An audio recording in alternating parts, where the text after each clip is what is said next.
ఒకవైపు రాష్ట్ర రాజకీయాల్లో సంచలనం సృష్టించి, మరోవైపు దేశ రాజకీయాల్లో సంచలనాత్మక నిర్ణయాలు తీసుకునే శక్తి ఒక ప్రాంతీయ నాయకుడికి ఉంటుందా అంటే వినడానికి నమ్మశక్యంగా ఉండకపోవచ్చు.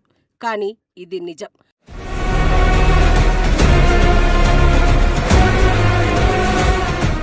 1990ల భారతదేశ రాజకీయం సంకీర్ణ శకం.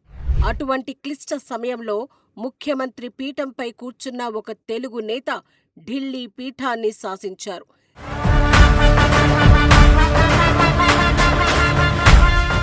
హెచ్.డి. దేవెగౌడను ప్రధానిని చేయటంలో కీలక పాత్ర పోషించడం నుంచి దేశానికి మొదటి దళిత రాష్ట్రపతి కె.ఆర్. నారాయణ్ ఎంపిక వరకు దేశ రాజకీయాల్లో చంద్రబాబు చక్రం తిప్పిన తీరు అసాధారణం.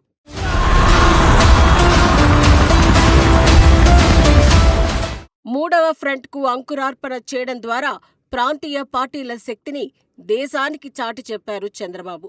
హెచ్.డి. దేవెగౌడను భారత ప్రధానమంత్రిగా కూర్చోబెట్టడంలో ఎలా కీలకమయ్యారు?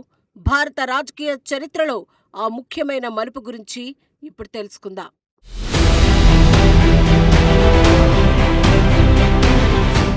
రాష్ట్ర రాజకీయాలలో సంస్కరణల పితామహుడిగా పేరుగాంచిన చంద్రబాబు నాయుడు గారు కేవలం ఆంధ్రప్రదేశ్ సరిహద్దులకే పరిమితం కాలేదు. ఆయన విజన్, వ్యూహం దేశ రాజధాని ఢిల్లీ వరకు విస్తరించింది. 1996లో కేంద్రంలో ఏర్పడిన రాజకీయ అనిశ్చితిని తనదైన శైలిలో వినియోగించుకుని కాంగ్రెస్, బీజేపీలు లేని తృతీయ ఫ్రంట్కు చైర్పర్సన్గా ఎన్నికై జాతీయ రాజకీయాల్లో తనదైన ముద్ర వేశారు. ప్రాంతీయ పార్టీల ఐక్యతను జాతీయ స్థాయిలో నిరూపించిన ఈ నిర్ణయం ఆయన రాజకీయ చాతుర్యానికి నిదర్శనం.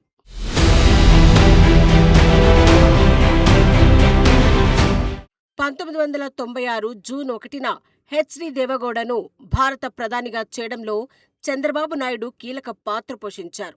తనదైన వ్యూహాలతో సంకీర్ణ ప్రభుత్వ సారథిని ఎన్నుకునే ప్రక్రియను ముందుండి నడిపించారు. అంతేకాకుండా 1997 జూలై 25న దేశానికి మొదటి దళిత రాష్ట్రపతి అయిన కె.ఆర్. నారాయణ్ ఎంపిక వెనుక కూడా చంద్రబాబు నాయుడు చొరవే కీలకంగా పనిచేసింది.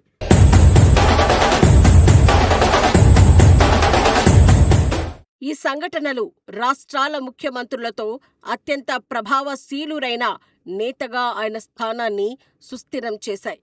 ఆయన చూపిన ఈ సామాజిక న్యాయ దార్శనికత దేశంలో బలహీన వర్గాల అభ్యున్నతికి ఆయన కట్టుబడి ఉన్నారనడానికి తిరుగులేని సాక్ష్యం. తదనంతరం సంకీర్ణ రాజకీయాల శకంలో మరో కీలక ఘట్టం ఆవిష్కృతమైంది. భారత రాజకీయాలలో సామాజిక సమీకరణాలపై ఆయనకున్న పట్టును, సంకల్పాన్ని మరోసారి ఈ ఘటన నిరూపించింది.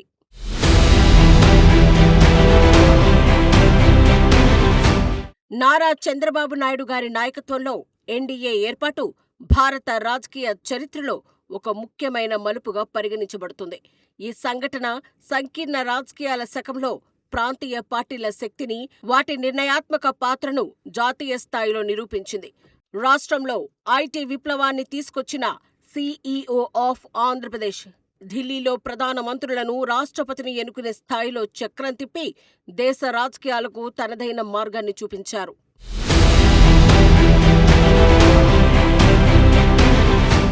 రాష్ట్ర అభివృద్ధిని జాతీయ శక్తిగా మార్చిన ఈ అసాధారణ నేత భారత రాజకీయాలపై చెరగని ముద్ర వేశారు. తెలుగు నేల నుంచి ఉద్భవించి దేశ రాజకీయాలను శాసించిన ఆయన ప్రస్థానం చరిత్ర సృష్టించిన దార్శనిక నాయకత్వానికి తిరుగులేని ఉదాహరణగా నిలిచింది. బీజేపీ నేతృత్వంలోని ఎన్డీఏకు కన్వీనర్గా తదితర ఆసక్తికరమైన అంశాలతో మళ్లీ మరొక ఎపిసోడ్తో కలుద్దాం. నమస్కారం.